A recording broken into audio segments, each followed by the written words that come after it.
And if you want to have good friends in this world, it's not about waiting till the other person invites you to something. It's going, okay, I'm free on this day, on this time, let's do it. And I think that does require some organization, but also if you find that you're flaking on a lot of people or some person over and over, it's probably time to reevaluate that relationship. Welcome to the Be It Till You See It podcast, where we talk about taking messy action, knowing that perfect is boring. I'm Lesley Logan, Pilates instructor and fitness business coach. I've trained thousands of people around the world, and the number one thing I see stopping people from achieving anything is self-doubt. My friends, action brings clarity, and it's the antidote to fear. Each week, my guests will bring bold, executable, intrinsic, and targeted steps that you can use to put yourself first and be it till you see it. It's a practice, not a perfect. Let's get started. Welcome back to the Be It Till You See It interview recap, where my co-host in life, Brad, and I are going to dig into the compelling convo I have with Michael and Broken in our last episode. If you haven't yet listened to that one, you should listen to it. It's fucking awesome. I'm really proud of it. It's a long one, but it's a good one. Okay, we knew it was going to be a long one, and we questioned whether we should break it up into 2 episodes. So if you're but the reality was, it's the week of the 300th episode, so of course it's going to be an epic episode that happens to kick this week off, right? So also it's just really fun to share, because the first time we had Michael and Broken on, we hadn't met yet. I was on his podcast, and then he came on my podcast, but we didn't actually we weren't friends. We never met in person when we hung out. Since then, he's moved to Las Vegas. Yeah. He's part of the family. Well, we saw him 3 or 4 times while I still lived in Denver. Totally. Coincidentally, we happened to be going there. Yeah. And then, and then we actually obviously stayed in touch when he moved here. Yeah, he came out here a couple times.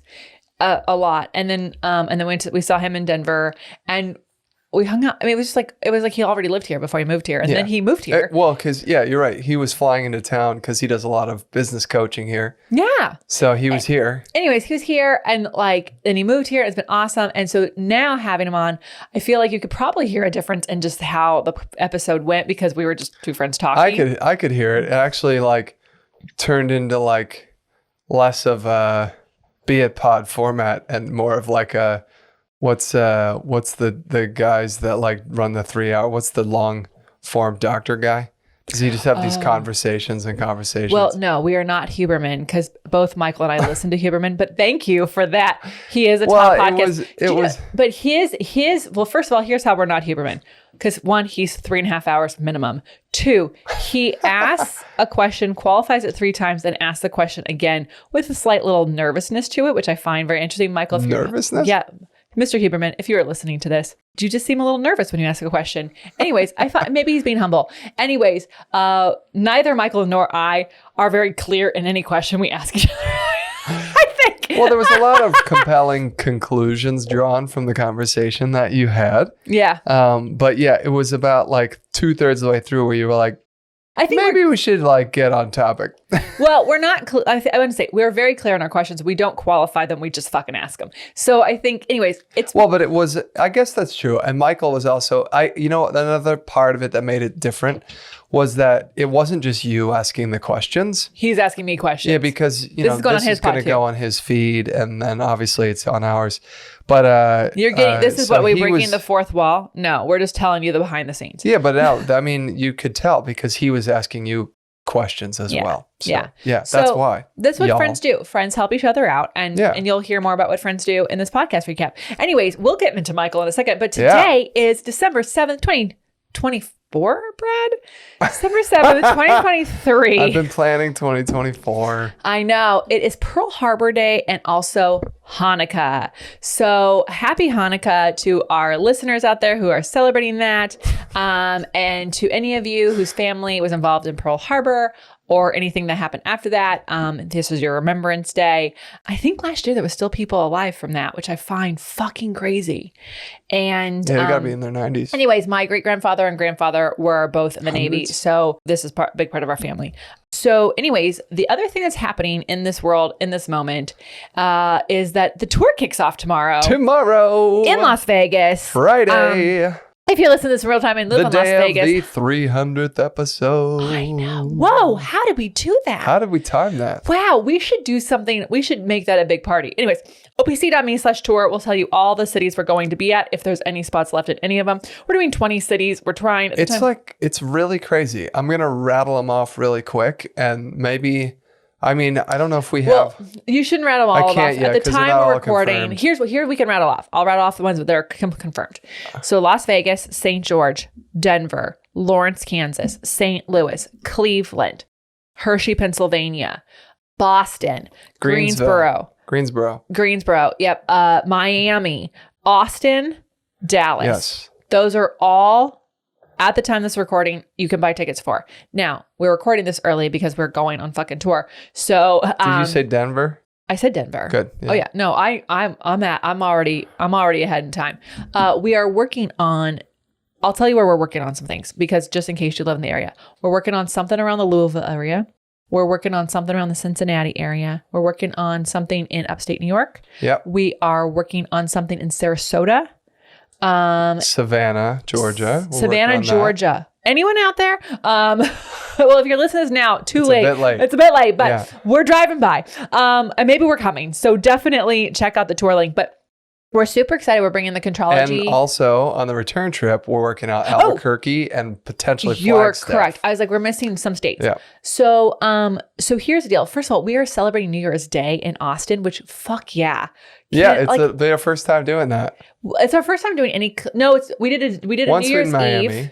Once we were in Miami. We did New Year's Eve classes in Scottsdale, the very first tour, and Miami was not New Year's Eve. that's true. Miami was 2 days off of No, New Year's Eve. I'm talking about not being home for New Year's. Oh, yeah. Yeah, but yes, you're right. Yeah. So, but what we're super excited about is our host in Austin at Align Studios. She's so fucking stoked. She's like, we're doing this. We're making this a big ass Yeah, party. she's really making it a big event. We're stoked on that. It's gonna be amazing. And I can't think of a better way to ring in the new year, except for to be in the community and bringing communities together. What a great, if you think of like a word for your year, what a great thing. So this is our favorite thing to do. We're trying to do 2 tours a year. Yeah. They happen because you come. Is really what it is. We're not going to do tours if people don't want them. But so if you go to opc.me/tour, you can see where we have tickets left still. And if you have friends in any of those areas, tell them about it. Yeah. There's lots of prizes, lots of awesome stuff. Then Also, Lesley makes the most hilarious point that it's the best way to take a break from your family. Come to a class. Oh, around I the do holidays. say that. Like, if you need an excuse, you can get, from my Pilates teachers out there, if you need an excuse, you can get CECs on these workshops. They're 90 minutes. So I can give you a little extra time away from them. And classes, anyone can come. So if they're like, I'm coming with you, and they won't leave you alone, and they want to do all the errands with you, Tell them they have to buy your own ticket. they can come to class. Or that could be your Christmas present to them. That's true. Boom. Yeah. So anyways, that's what we're literally, as you can hear, we're literally ringing the new year on this winter tour, thanks to our sponsors, Balance Body and Contrology. And then in January, we kick off Elevate Round 4. At the time we're recording this, we have a couple spots left. So if you are a teacher who's tired of feeling like an imposter, exhausted from pre-planning, you feel like you're talking all the time and you're ready for burnout, I want to teach you how to not burn out. I want to teach you how to not have to class plan. I want to teach you how to use less words and make a bigger impact. So come to leslielogan.co/elevate. All the things that she just said about what you take away, that's like, we've had almost 40 people go through the program at this point, and consistently, that's what they're so fired up about. Yeah, we save them so many hours of life. They also have so much more confidence across the different pieces of equipment, and they don't have to class plan anymore. Yeah. And they know what they're talking about. Yes, and Good stuff. I love it. I'm Huge only wins. doing one round next year, so there's only 12 spots. So get on that. Yep. I don't want you to have to wait till 2025. Cambodia early bird will open up in January, but only to those on the wait list. You're going to want to go to leslielogan.co/retreats to hear about that awesome early bird. We just talked about the early bird. Holy fuck, how much are they going to save if they're on the list? $600. $600. Jesus. Yep. My goodness. It's worth getting on that list. leslielogan.co/retreats. And by the way, it's Ellie. If plural. it's the first time you're here and you're still listening, hello. Lesley is how you spell my name. Yes. Lesley. and then- Logan.co/retreats. Whoa, I just hit my chin on my mic. Anyways. Mini 10 will be the next big thing that you can participate in with us if you are a teacher of any level, studio owner. It is going to be somewhere in the beginning part of Q1, or like I think it's end of January. It's probably, I think it's beginning of February. Just it's like the last day of Jan into Feb. Yeah, because the truth is, y'all, I'm not doing mini anymore on my birthday. So Right. It's my show. Welcome. So profitabilize.com. Profitabllepalates.com/mini. So go there if you want to have 7 days of every fucking question you've ever had answered, insane clarity on your business, and really seeing possibility. And again, community, it is the common theme of this podcast. All right, that's enough of that. Before we get into Michael's amazing episode, what is our audience question? This was a good one. We had someone in our coaching group, fitness business coaching group called Agency. She's excited about getting an assistant, but she's also afraid of it. Mm-hmm. And she said two things. I've been hesitating on getting an assistant because I don't really know how I will work with them. But I think that's an excuse. Like she said, who am I to have an assistant? Yeah. This is a common, can I just say, when I hired Lindsay, my first assistant, I really was like, I knew I needed her. I was like, could not keep going without her. But I actually had no idea how to, I was like, it's okay. Would you mind doing blah, blah? Would you mind? It's like, I'm your assistant. This is my job. Give me the things to do. And I was like, that's really helpful. Thank you. Because well, there's two parts to her question. One is like, how do you work with an assistant? Mm-hmm. How do you decide what your assistant should do? How do you manage them? How do you delegate? Like, can you delegate? Have you ever even done it before?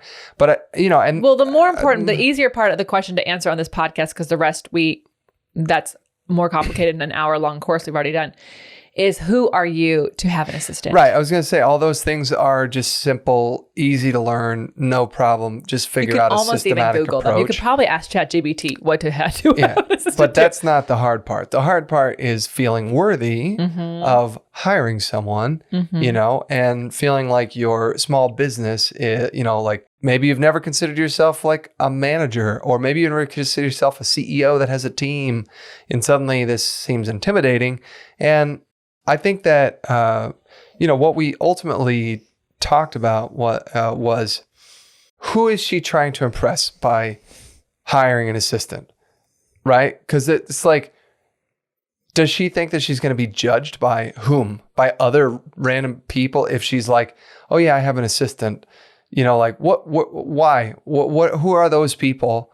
And are you out there trying to impress them with your hiring someone, or are you trying to make your fucking life easier and better? Yeah. Right. Well, who are you doing it for? Are you doing it for you, or are you doing it for them? If you're doing it for you, then it doesn't matter what they think. And the question of who am I to have an assistant, you're clearly asking that in the light of someone else is going to see that you have an assistant and you're going to feel judged. Do you know what I mean? I do. I do know what you mean. I also think even not even thinking about yourself, the people that you are here to make an impact on, the people that you believe you're here to service, this dream you have, if you also just think about the impact you want to have, and going back to like Rory's episode, Rory talked about like not focus on the money, but focus on servicing others. And I actually think if you focus on the fact that if you can't get all the things you want done in a day because you don't have enough time, you're a human, then hire an assistant allows you to have a bigger impact on the people that you are the only person who can do what you do the way that you do it. You're it. So almost making it less about you and more about the people that you're trying to serve, and how the assistant actually facilitates that service being bigger and broader. Yeah. Then you're an asshole if you don't hire the assistant. You're being a selfish prick. I mean, that's a harsh way of looking at it, but I don't agree that you're being an asshole, but I do think that you're getting in your own way to accomplish your dreams. All right. Be the kind coach. But I do think you're getting in your own way. You're correct there. And also, you're also holding yourself back and not helping those people because you can only do so much. That's it. And I don't even know who the people are who would judge you for having an assistant. Well, that's what I mean. Like, and that's where that's where you're getting in your own way. Like, most people are not running a business so that they can like show it off to their friends and be like, I hired an assistant, and then are going to feel guilty that they hired an assistant because they're going to feel like they're judged because their friends are going to look at them differently or something. I don't think that most people are. I think it's just a story that they're telling themselves. You know? Yeah. Also, I can't think, Jamie Kern Lima, she wrote a book. She's like someone who made, I can't think of the name of the makeup line that she sold to one of the big companies, but she actually talked about how she had a made up assistant. So she actually used her middle name and made that person the assistant. And customer service. So like, until she could afford an assistant, she had a fake assistant because that way people would think that she was a bigger deal. So that's pretty funny. I share this story because like it actually have an assistant might make you look like an even bigger deal because like it certainly you will have an if assistant. you're showing it Wow. off. Yeah, but I think most people, like most of the people that we coach have an assistant and you don't even know it. That's not the point. They're not there like, they're not fielding their emails for them. They're not, they're probably helping them with like smaller tasks that pile up. They're just little things that like switching gears 50 times takes up a lot of your brain space and time. And those are the things that you can easily delegate to somebody else. There are certainly assistants who are responding to your emails on your behalf, and they're more public facing assistants. And like, I get that with and that does make you look like a quote unquote big deal, but like, I mean, we have an assistant too. His name is August. Oh yeah, he does. He answers our emails He's and he sends emails. He also, but I think like if you are holding off hiring an assistant because you don't feel worthy enough to have an assistant, then it's really time for you to refocus. Like, why are you doing what you're doing and who is it for? Yep. And how is not hiring the assistant affecting them negatively? Sure. Because oftentimes the people who think this way, and this is not the first person who's ever felt this way. We've seen this question in different ways before. You're thinking about you. Right. And you're not thinking about the people you're trying to serve. Yeah. And go back to Rory's episode if you want to hear that, because that's really important. And then the other thing is like not having an assistant is allowing you to have excuses to not take yourself to the next level. Yeah. Because you don't have time to work on these other things. And then if you don't have time to work on those other things, then they can't fail. So I actually think this is a sign of perfectionism. Oh, yeah. In disguise. I was going to say ADHD. We work better under stress, or at least we tell ourselves we work better under stress. And when you have a million things on your plate, you feel like you're getting things done, but you're actually not moving the ball forward because you're not focusing on the things that need to actually move it forward. So you can delegate the things that have to get done, still menial tasks that aren't actually going to move the business forward to an assistant. So hire the assistant, hire them. Yeah. The worst thing is you hire the wrong one and you have to hire someone else. Yeah. It's okay. And that'll teach you how to set processes in place. Yeah. You can watch the firing course we have on Profit. Love it. Okay. Thank you for the question. You guys, you can send your questions in on any topic to the Beit Pod. Just send them in and we'll answer it. It's important. If you have something burned on your head and you want us to answer it, we'll do it. Okay, now let's talk about Michael Unbroken. Michael Unbroken, turning trauma into triumph, has dedicated his life to guiding others on the journey from victimhood to hero through Think Unbroken. One thing that he said that I loved was being intentional and like not being a flake. I think it takes time in your life and you have to start to learn who you want to say yes to. And I think sometimes people say yes to too many things and then they regret saying yes. And that's why they flake out on things, or they don't really know what their boundaries are. But we as friends do not flake on each other. And it's because we really value each other's time. We value our time. And so like right now, Michael has been traveling and he texted the two of us the other day and he's like, okay, I'm gonna be home on these dates. And it's like, okay, we're here on these dates. Okay, we'll be making sure we see each other on those dates. And it's part of valuing friendships. And if you want to have good friends in this world, it's not about waiting till the other person invites you to something. It's going, okay, I'm free on this day, on this time, let's do it. And I think that does require some organization. But also, if you find that you're flaking on a lot of people or some person over and over, it's probably time to reevaluate that relationship. And like, do you feel safe there? I think also a lot of women specifically keep friends around forever and ever and ever, and they don't always make them feel good. Like I'm thinking about like the Artist Way. They talk about like crazy makers, and I forget the other one. There's another one. Poisonous Pals. You are correct. I had a poisonous pal in LA, and I remember going, fuck yeah, we moved to Las Vegas. The poisonous pal can't be there. Fucking poisonous pal would text me at exactly the worst time. And I'm like, how does she fucking know? Right. And so what I just did is I just stopped responding for days. And then I would respond like 2 weeks later and go, oh my God, how did I miss this? But it was partly because I didn't want to like have the conversation with her. Like, we're breaking up as friends. But so this is my own thing I have to work through as well. But I never flaked on her. Never did. But I also would regret any time she would ask me to do something. So I think if you are just finding that there's people in your life that you're like, oh, I can't do this person, evaluate what's going on. Have you outgrown the relationship? Because you should have relationships in your life that you don't flake on each other on, and be intentional about it. The other thing that he talked about why he's very, very much more of an intentional person is that he and a friend had a falling out and he never got to apologize, and that person was killed. Yeah. Or killed himself. No, he was killed. He was killed. So those kinds of things really wake you up sometimes. And I think we don't have to have bad stuff happen to us for us to learn a lesson. We can learn from other people's stories. Yeah. And, you know, I mean, it was a pretty shocking story that he shared, you know, about his friend, but also there was an underlying current to that conversation that I found really, I connected with, was like, is there a reason why, if you're not doing something, like you have a task to do, but you're not doing it, are you afraid, or is it making you feel like there's some reticence for you to do it? It's the same thing with people, you know, like hanging out with someone or not hanging out with them. Feel that, see that, understand that, and then you don't have to hang out with that person, so that when you meet the right people that are going to support you, believe in you, and actually be part of your journey, it's so important to keep them around.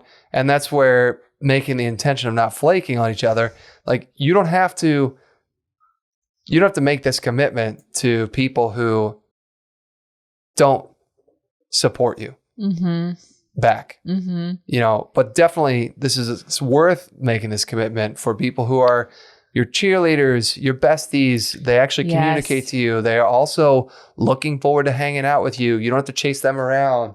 I shared this on an FYF recently, like because when we were in Cambodia, I didn't have any calls with any of my friends. I barely texted them. Mostly we're 14 hours ahead. I assume they're on D&D, but like I was like, I'm not able to like pick up a phone call. I'm just, you know, I was like, I'm on a free schedule here. And I realized I really missed our weekly go back and forth with like, you know, voice to text and everything, or voice memos. So I became really intentional. As soon as we got back, I voice memoed each one.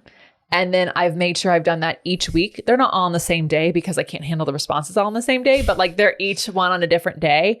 And I do that because they support me back. They're a cheerleader and they don't require me to be at their beck and call to be a friend to them, nor do I. So I think that that's really cool. And I like that you brought that up. Like people do want to be that. So be that back, because then that relationship continues to grow. And also one more thing before we go on to your points. Time is one variable we don't get more of. And I think this is really key. You and I were doing a workshop this past week where it's like, there's an abundance of money and energy and a lot of things that can be recreated, but time isn't one of them. And I guess my question to everyone listening to this, especially as we're going into the end of the year, while we don't set goals, as we know from last week's episode, we don't set resolutions, I should say, where are you spending time in your life that you're wishing you didn't spend time on some things? And maybe reflecting upon that and seeing like how you can be more intentional with the time you do spend on things, and letting go or saying no or eliminating or delegating things where you don't want to be spending your time. That could be a really good question to ponder as we go into the end of the year. Something worth thinking about. I feel like that needs like some special music. Something worth, like, I don't know, like it needs like goal music. Like, what are we talking here? Are we like epic? No, like not mafia. Like opera, like something worth thinking about. No. Yeah. I don't know. But you know how like sometimes people place like different voiceovers and it's like, you know, like a little fairy godmother, like something worth thinking about. That's something worth thinking about. Ding, ding. Ding. All right. What did you love? I don't know why I pictured Mr. Clean and like a little flicker of a light off of your teeth just happened. But oh, that's funny. I was envisioning like Dick Tracy smoking a cigarette and being I know you went all and like that's something worth thinking about. I know you went like SVU, like CSI, like introductory, and I like And that, ladies and gents, is something worth thinking about. no, all I see is a dead body. All right, let's move on to what you liked. Okay, all right. So Michael talked about skills have utility, and I thought that's interesting. What the hell does utility mean? And so I looked it up. Well, like there's a utility closet at the schools where the janitor gets Yeah, but that's a weird thing to say. Skills have utility, right? And so I wanted to understand why he used the word utility and what he meant by that. And so I looked it up, and utility actually has usefulness, right? Is utility, but also functional rather than attractive, which leads to his bigger point where maybe you have the skill, but if you don't use the fucking skill, it's useless. You're not like... Oh, it's like having all of the things like in the car, like the car does all of these things, but you don't know how to use it. Like I'm picturing you guys on the flight home. I saw somebody on another screen was watching Pretty Woman. I was like, oh yeah, I'm going to watch that to help me fall asleep, right? Because I know that movie from by heart. And like Julia Roberts' character goes like, this baby corners like it's on wheels. It does this, da-da-da. And he is like, I don't know what any of that means. He knows nothing. So it's like he's in this fucking fancy car and he literally can't drive it. He can't drive it, and he has no idea how to use it. Yeah. And like she's just like so. Anyways, I think that is like the perfect picture of skills have utility. Yeah, merely possessing a skill is not enough. It's crucial to know how to leverage that skill effectively, right?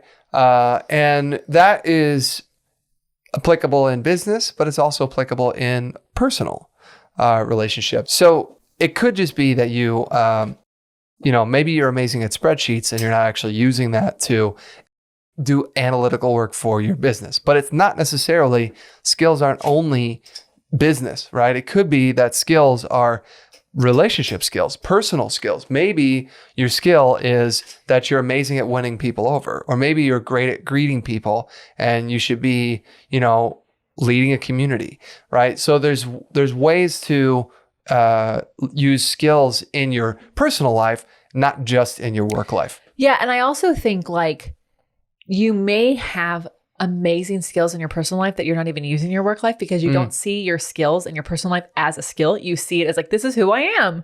Right. And that was me for a long time. Yeah. So we've talked about Strength Finders 2.0. Yeah. I was literally about to shift over to that because that's exactly right. I know it's been on the mind.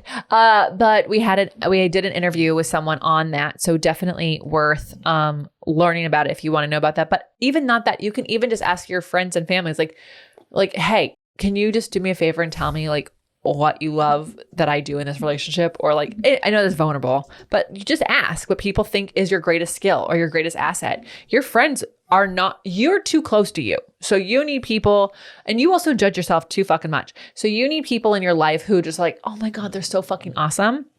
And they can help you understand like what amazing skills you have. My dad. Kevin Keppel. Yeah, Kevin Keppel. Oh yeah, the basement and the balcony. So episode 155, yo. Wow, that was so long ago. Yeah, it was. He was fucking awesome. But one thing that like my dad's a coach, right? That's what he did in his life, and probably would have done had he had the opportunity as a job. I've watched him be really awesome at noticing skills that like my siblings have that they don't know that they have. Like they're just naturally gifted at these certain things, and unfortunately telling them that just meant that they would like quit the thing. But at any rate, like your friends and family in your life see something in you that you probably don't see in you. Don't ask the ones that are your poisonous pals or your negative Nancys or your crazy makers. But the ones that you just like feel like you feel alive after you leave them, those are the ones to maybe ask, like, what do you see as a strength of mine? Because it might be something you could be using to affect, you could leverage more. Yeah, that's very true. Yeah. Don't ask the assholes, ask the good ones. That's the quote card. Don't ask the assholes. Amazing. Meaning this holiday season, don't ask your fucking crazy aunt who you wish you weren't sitting next to at the dinner table. Ask the person that you wish you were. There you go. Okay, finally, let's talk about those be it action items. What bold, executable, intrinsic, or targeted action items can we take away from your combo with Michael Unbroken? Oh yeah. Now you need someone should put that to the voice thing. Yes. Okay. What's your favorite? He said, commit to your goals, commit to your dreams. Who it is that you want to be, commit to who it is that you want to become, right? And, he talked a lot about the difference in who he was before he, in his words, he said he had enough of his own bullshit and needed to change, right? And I thought that was really fucking interesting. It's on point for him. It is on point for him, but it's also like that is the breaking point where it's like you can't even stand or you can't stand the circumstances that you've created for yourself so much that it forces you to reevaluate how you're doing things, right? So I thought that was really interesting. And then he, talked about how he's much different today than when he was before, and consequently has dreams and goals that he's continuing to go after, such as the 10-time New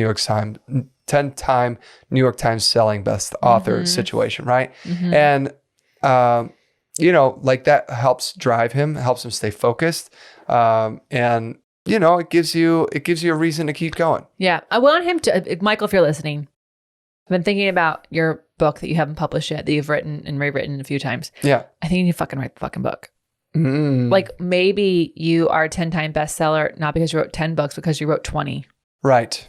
My like that, I was like percolating on that, and it like, was overplaying in my mind, and I was like, why does this bother me? And I'm like, because he's trying to make it fucking perfect to be the bestseller. Yep. And maybe he's not, and maybe that's my own like little antennas. Well, but I mean, a lot of the people that we coach, it's a reason not to launch. Yeah. Right. So, because it's not perfect or they're not really sure. Alternatively, the other option would be to keep going. And honestly, your first few books may not be the big ones that hit, but the last 10 books are probably going to be fucking amazing because you've now done it so many times. I'm not going to mention her name because I don't love her as a person, but her book that became a bestseller was her 4th book. Right. And may I just say, because I actually looked at the other books, because I didn't actually love it. And it was a best fucking seller and everyone was raving about it. And I was like, this book is boring. But I read other books and they're fucking awesome. And so I just say that because like, Michael, if you're listening, write the fucking book. Maybe you write 20 books and there's 10 bestsellers in there. I'm just saying you get feedback, right? You get feedback and you get people along the way. So he said, if you're dogmatic about anything, there's no room for opportunity. And the danger of a fixed mindset is that you're too rigid or dogmatic can prevent you from growth and learning, and to be solution oriented. So instead of looking for roadblocks, look for possibility. And I think this is really great. This just happened inside of agency. We have a channel where you can ask for exercise advice. And this person was like, I don't know if I can handle this client. She only has one arm. And I was like, oh, she's seen the one arm as a roadblock. And I see it as like possibility. And I actually said to her, I'm like, my favorite clients have like something dramatic. Like I'm not really good with like minor aches and pains. Like I love like when I love a cast. I love, I had a client who had one leg. Yes, I had my dentist, and my dentist client, he had this condition where the tendons in his hands pulled and he looked like he had claws. Yep. And his shoulders were on forward.